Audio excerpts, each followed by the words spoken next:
President Donald Trump found guilty on all counts. Indiana spends nearly $500 million on its voucher program, plus an amended abortion lawsuit from providers and more. From the television studios at WFYI, it's Indiana Week in Review for the week ending May 31st, 2024. Indiana Week in Review is made possible by the supporters of Indiana Public Broadcasting Stations. Former President Donald Trump has been found guilty of 34 counts of falsifying business records to influence the outcome of the 2016 election. It's a historic verdict as Trump, the presumptive Republican presidential nominee, campaigns again for the White House. It's the first time a former or sitting U.S. president has been convicted of criminal charges. On Thursday, 12 New York jurors said they unanimously agreed that Trump falsified business records to conceal a $130,000 hush money payment to adult film star Stormy Daniels to influence the 2016 election. It's unlikely any of the other 4 ongoing criminal cases against the former president will be heard before November. The latest NPR PBS NewsHour Marist poll showed that 17% of voters said they would be less likely to vote for Trump if he is convicted, 15% said they would be more likely, and 67% said it makes no difference to their vote if Trump is found guilty in his hush money trial. What does the historic verdict mean for Trump's chances in Indiana? It's the first question for our Indiana Week in Review panel. Democrat Ann DeLaney, Republican Mike O'Brien, John Schwantes, host of Indiana Lawmakers, and Ebony Chappel, Market Director for Free Press Indiana. I'm Indiana Public Broadcasting Digital Editor Lauren Chapman, filling in for Brandon Smith. Ebony, is this verdict enough to sway moderate Indiana Republicans? So, perhaps, but also I would say if nothing has swayed them to this point, maybe this just isn't the thing. You know, we've seen over in this past 24 hours, lots of energy. Trump has said that he's going to appeal all of this. It's a scam. And I think that this is just going to be another opportunity for his supporter base to be emboldened, to be empowered, and to show up to the polls for him in November. Yeah. John, same question. I mean, Trump won Indiana by double digits. I mean, what's the chance? I don't imagine that will change. Maybe the margin won't be as significant, but I think it's still going to be a red state as it relates to presidential politics. I think where this will have some impact is with independents and those that, and that's, a significant group, not perhaps overly large in this state, but a significant group in states where you have some very close polling and some close margins one way or the other. And I think that some of those folks might take a guilty verdict into account in a way that apparently, again, according to the polls we've seen in the past, day or so, and they reflect what we had seen days and days and days before that, is you have those core Trump supporters who are just not going to go anywhere else. And it was suggested, if anything, this causes them to double down and say, the fix was in, I've got to do my part to, rectify this misjustice. So it's, but again, all things considered, I think Donald Trump, I'm sure if you got him with truth serum, he would have preferred not to have been convicted. Truth serum wouldn't work on him. Well, I don't know. Oh, okay. I'm not sure we'd learn anything different. Yeah, exactly. No, more of the same, because I'm convinced that he believes that, he was wrong. He was wronged. Mm-hmm. Yeah, well, yeah. I'm kind of looking at the gubernatorial race and the effect that, Trump endorsed Mike Braun back in, November, December? Does this have an effect on, moderate Republicans that may have otherwise voted for Braun? No, certainly not. I don't think this trickles down to the governor's race. Otherwise, we would have seen that in play in the primary. And I think what we saw was Donald Trump endorsed Mike Braun early on, and that race stayed exactly where it was that the entire time. It didn't move at all. And will this affect moderate Republicans?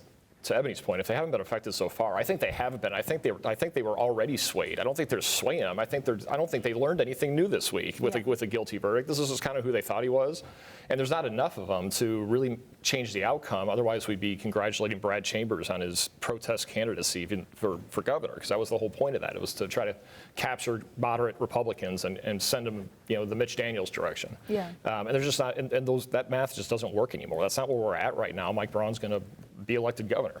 At least not in a primary election. And I mean, do Indiana Democrats have a chance of capitalizing on this, looking a little bit farther down the ballot? Well, further down the ballot, I think that's the case. Yes, I think there are enough, and there are independents out there. And when you look at why he did what he did, I mean, I understand this was all about falsifying the records, but the reason he did it was to stop the Stormy Daniels story from coming to be aired right before the election. And when you realize that obviously he lost the popular vote in 2016, but the electoral vote in several of the states was very close. And I've got to believe that it is entirely conceivable that had that story broken before the election, he might not have gotten the electoral total that he got.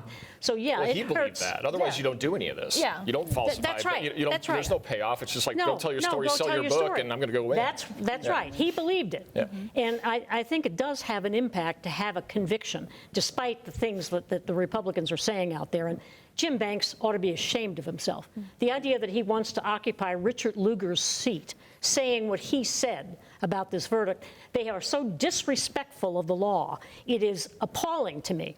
Okay, they're supposed to be elected officials who believe in democracy, who believe in our system of checks and balances, and yet if it doesn't go their way, it has to be corrupt. That's their mantra. And I think a lot of people are tired of it. There are Republicans out there, not enough to change the outcome presidentially in Indiana, but I have talked to Republicans, longtime visible Republicans, who say the party's left them behind. They're not voting for Trump. But that's not a new revelation. I think there are more of them. Week's. That's right. I don't think the verdict affected that with the moderate Republicans. I think Mike's right on that. But on independents, it's no longer what happens if he is a criminal. He's a criminal.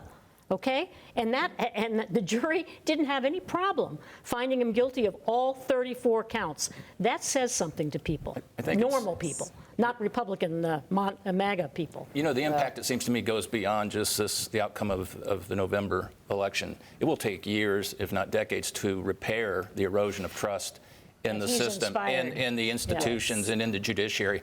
That, to me, is a very troubling concern, because if that unravels, you don't have much left. No. And that's assuming that trust can ever be repaired. I think we're at a point where it's irreparable. The fact that we are sitting here having a discussion about possibly having a presidential candidate do this while being a convicted felon, he'll be able to vote for himself in Florida, but not, in New York, but wherever. So it is just really strange that we're even having this conversation. So I think from a voter perspective, the harm is irreparable at this point. And remember, there are three other pending four other pending cases. That's all criminal. But none likely to take place. They won't take place before the election. Yeah. But by the way, he can't pardon himself on this one. Right, it's not federal. Yeah. Well, time now for viewer feedback. Each week we pose an unscientific online poll question. This week's question: does Trump's guilty verdict affect his chances of winning Indiana?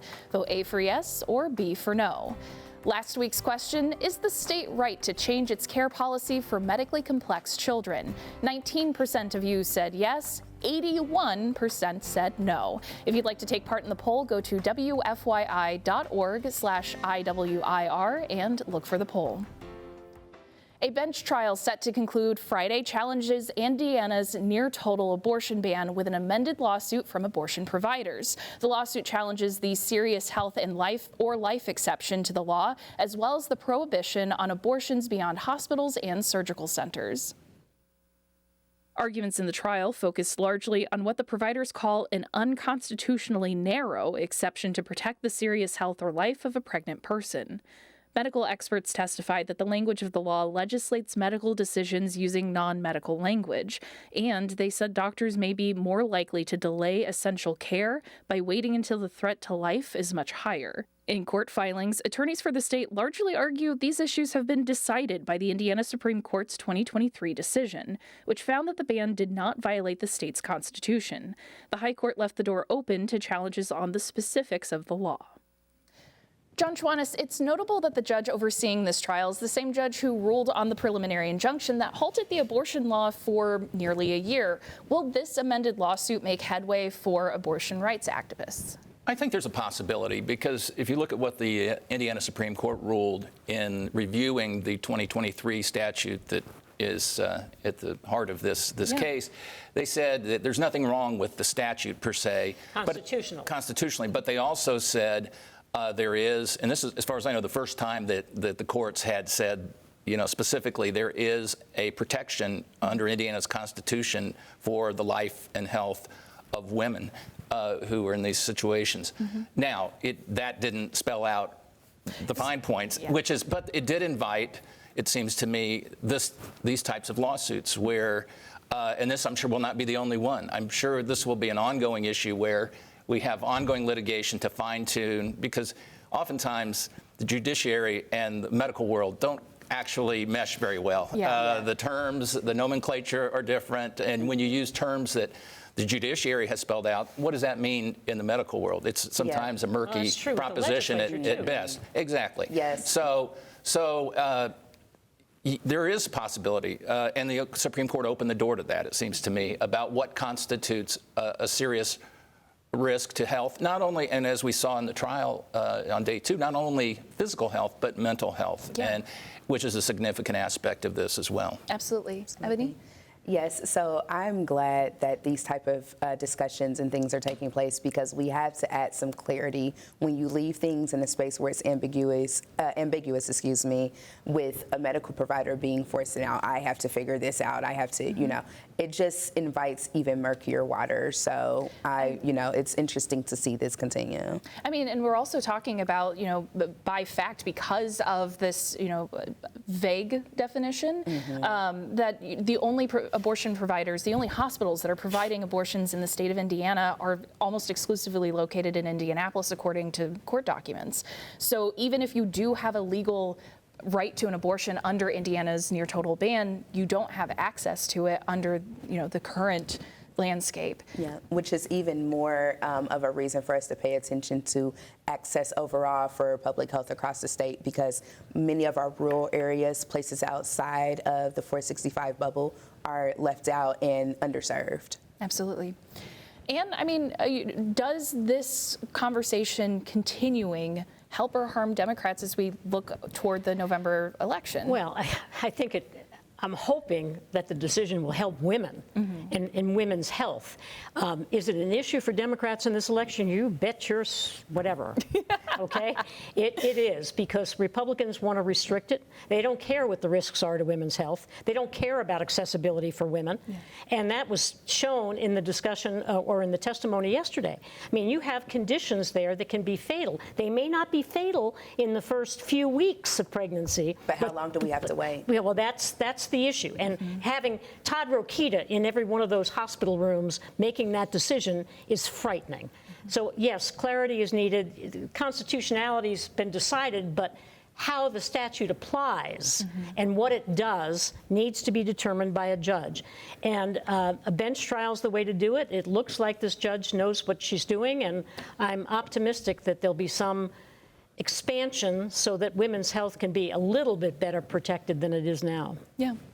Mike, I mean, kind of the same question, opposite side. Does this ongoing conversation about Indiana's near total abortion ban help or harm Republicans looking toward the November election? I'm not sure there's a lot of people who are, weighing both sides of where to be on abortion anymore in American politics or Indiana politics, now that we've legislated this, at 90 days before an election last cycle in a special session, which didn't seem to affect the outcome. The Republicans still won overwhelmingly.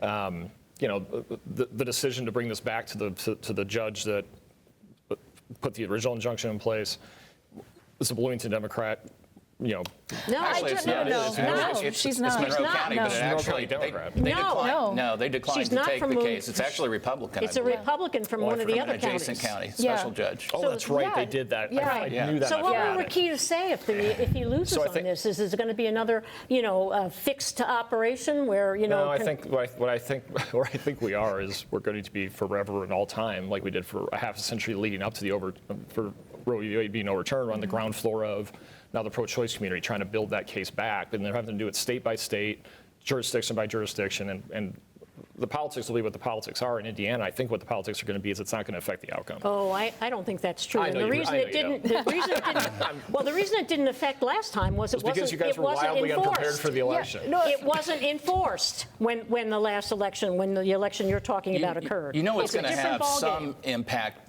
if not here, at least in other states, because the New York Times this week did an interesting analysis looking at the number of Republican candidates for Senate and House federally, again, not in Indiana necessarily, but who have, flip-flop is the word they used, who have altered their positions dramatically now heading toward the general election, where they have very much softened what had been, ironclad, no exception, pro-life stances before. Pro-birth. So if they were not sensitive to the political ramifications of that, I You don't think they'd change? Well, it's just like we talked about earlier. Donald Trump obviously thought that the Stormy Daniels things could be a threat, and he acted. This is another example. Well, you if don't you want, see it until you're past it, though. You don't see the shift until you're Yeah. until it's happened, right? Just but you have these candidates who are already adjusting that's what I their mean. You don't stance. see it until, I can sit here and say it's not going to affect the outcome, and then we sit here in 6 months and go, wow, it really affected the outcome.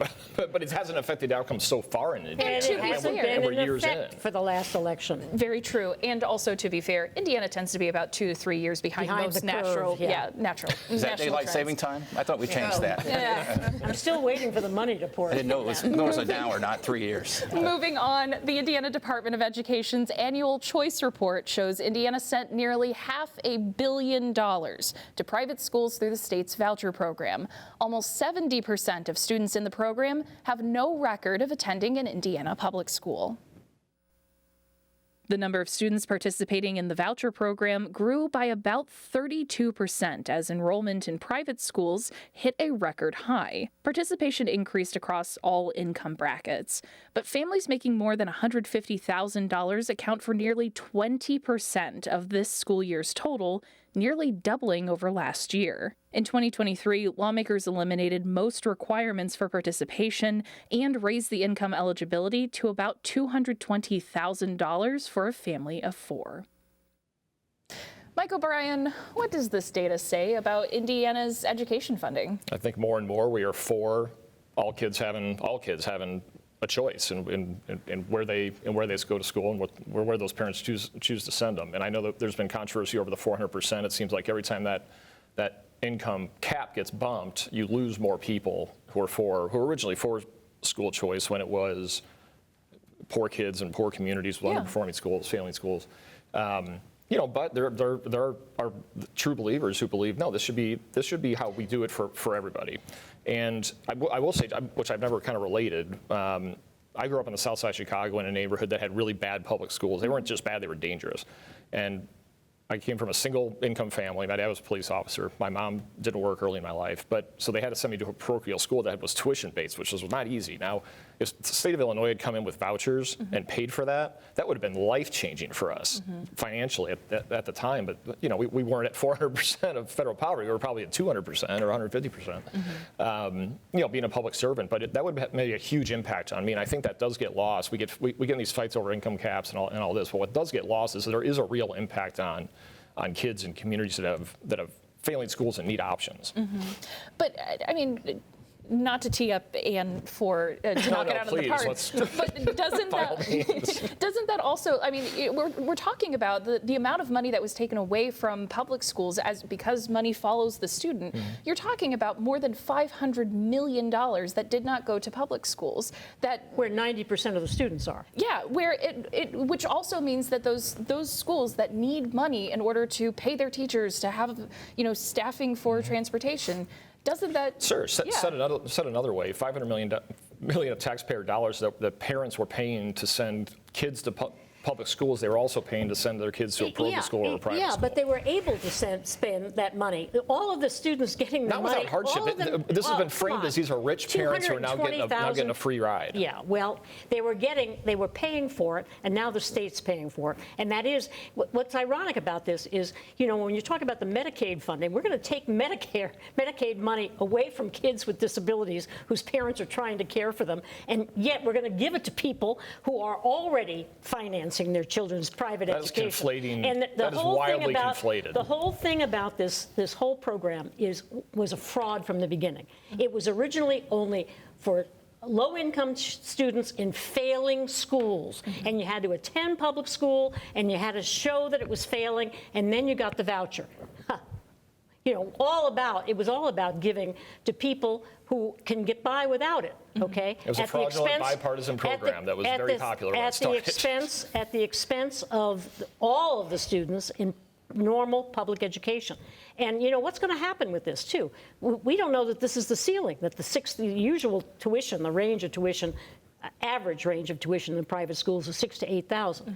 Okay, well maybe they need a new gym. Maybe that tuition goes up. Well, maybe the state subsidy goes up. There's no end to this. And like these programs, once you give it, you cannot take it away. And these parents aren't the type that are going to let you take that away. They'll never. No. They never will. So I think a part of the issue is around narrative. We have a collective narrative about public school, which became even more complicated when you added in a conversation about innovation in charter schools. So we're dealing with a narrative issue where you have people that are believing that these schools are not good enough for their children. So they have to send them somewhere else. I am a huge proponent of school choice, but school choice across the board. I do think that what needs to happen is an elevation of the narrative around public school, an elevation of what our sources of fundings are, as far as making sure that families, no matter where they want to send their children, are able to do so. Something else I thought about is how a six-figure job now is not the same six figures that it was 5 years ago. 400% of poverty is what it used to be. Et cetera. Yeah. So we're dealing with a different situation. Yeah, there is no question about that. But you've got to think about where the majority of the money goes. And part of what I'm concerned about is they've had 20 years of this education reform. 20 years. And the results are pitiful. They are. They are. So something isn't working. Something isn't working. You want to hop in? Well, the narrative does change. You're right. And the framing of this by necessity, because the rules of engagement have dramatically changed. But one thing I would say that this is going to be at some point, the idea was this is good because only a small fraction of people go to private schools. But as this grows and grows and grows, what is the cap? Because it could be. There is no cap. In terms of the split between public and private. That's the interesting. Moving on to our last, the Indiana Secretary of State's office spent $35,000 on election security guide mailings sent to hundreds of election officials and law enforcement officers across Indiana. The Indiana Capitol Chronicle reported the 180-page document includes a compilation of materials from authoritative sources. A spokesperson for the Secretary of State's office told the Indiana Capitol Chronicle the election security guides and materials were designed to encourage threat awareness and informed election security, which is why the guides, with lanyard, whistle, and card reading blow the whistle on election interference, were sent to local law enforcement agencies, as well as county, state, and federal emergency management offices. The guide also notes that while the information inside is from cited sources, it may not be correct. In a national survey of more than 900 election officials released this month, 38% reported having experienced abuse, harassment, or threats because of their election work. That was up from 30% in 2023, according to the left-leaning Brennan Center for Justice, which conducts the surveys. Ann DeLaney, is Indiana doing enough to keep poll workers safe? This little stunt by Diego Morales doesn't do anything to keep poll workers safe. If they were interested in keeping poll workers safe, he and Todd Rokita and Jim Banks would stop lying about the outcome of the 2020 election. I mean, that's what's caused the foment, and the foment is coming from their supporters aimed at election workers. That's where the trouble is. We don't have voter fraud in Indiana. And if we do, shame on them, because they've been running the elections for the last 20 years. So it's not it doesn't do anything, and they need to stop lying about who won in 2020, and that would help to restore some faith in the electoral process that they're undermining. Absolutely. I mean, and we're also talking about a General Assembly that just earlier this year passed, greater protections for poll workers. This is a little bit of a rib poking because it's a lot of money to drop on a packet of information that largely doesn't say. Yeah, but it's also the role of that office. If he's got one job, Yeah. it's to liaison with and coordinate with clerks to make sure that these elections are run securely and safely, and that's what he's doing. And if you listen to what he's saying, that's what he's doing. So There's no why some did he send secret them to agenda here. legislators? Why did he send them to the entire General Assembly? Why didn't he?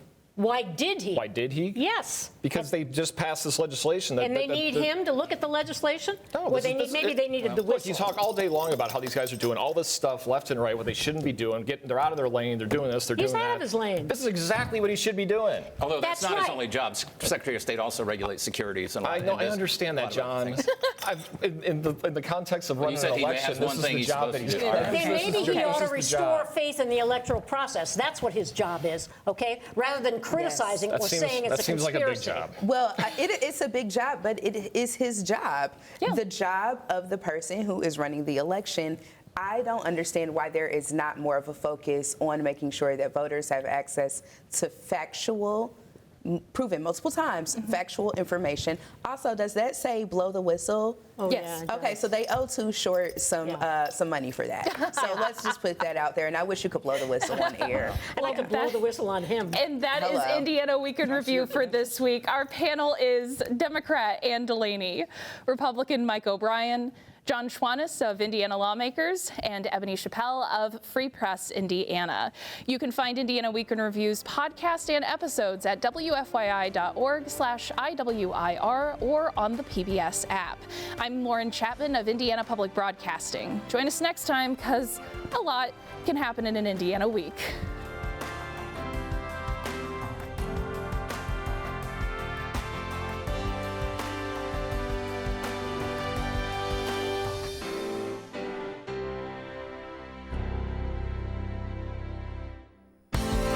The opinions expressed are solely those of the panelists. Indiana Week in Review is a WFYI production in association with Indiana's public broadcasting stations.